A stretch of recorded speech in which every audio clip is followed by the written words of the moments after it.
गया। चलिए हम लोग यहाँ पे देखते हैं use of had to, have to, और हम लोग देखेंगे हैड टू का प्रयोग कहाँ होता है। यूज नहीं हुआ, आप बोलते कि आप भी करके लोग छोड़ दिए, उसको कट करके निकाल लेंगे बाद में, उसको रन नहीं कीजिए, हम लोग कट करके उसको निकालेंगे। चालू है कहाँ? चालू होना चाहिए बस। चलिए हम लोग देखते हैं कि हैड टू का प्रयोग कहाँ होता है और हैव टू का प्रयोग कहाँ होता है। यहाँ पर हैड और हैज क्या है, हैड का हैव का प्रयोग प्रेजेंट टेंस में किया जाता है और हैड का प्रयोग पास्ट टेंस में किया जाता है। और जब हैड टू हो जाता है या हैव टू हो जाता है तो ये इंफिनिटिव हो जाता है, ये भाग है, ये इंफिनिटिव है ना। चलिए हम लोग देखते हैं कि इसका प्रयोग कैसे करना है।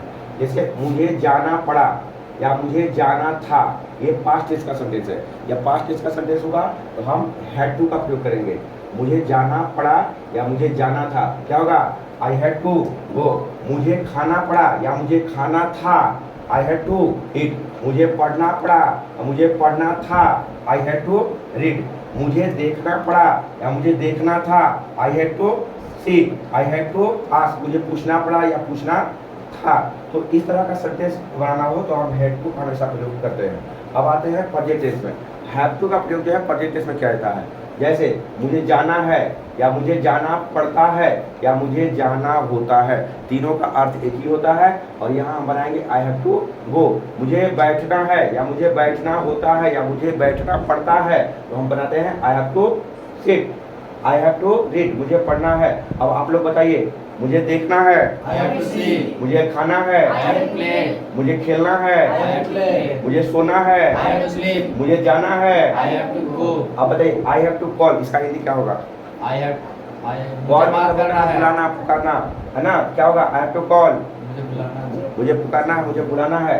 आई हैव टू स्लीप, मुझे सोना है। आई हैव टू रेस्ट, मुझे आराम करना है। तो इस तरह से हम देखें कि हैव टू का प्रयोग कहाँ होता है और हैड टू का प्रयोग कहाँ होता है। अब हम देखते हैं कि हैड टू का प्रयोग कहाँ होता है।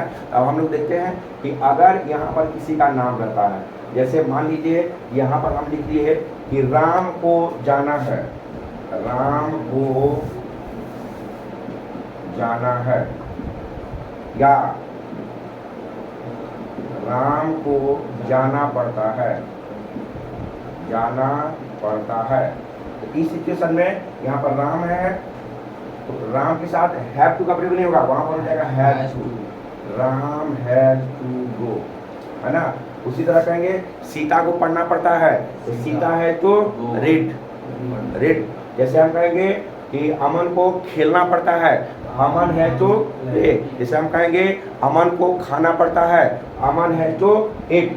यानी थर्ड पर्सन सिंगुलर नंबर रहे या किसी एक का नाम रहे तो हम हैज टू का प्रयोग करेंगे, बाकी सबके साथ हैव टू का प्रयोग करेंगे।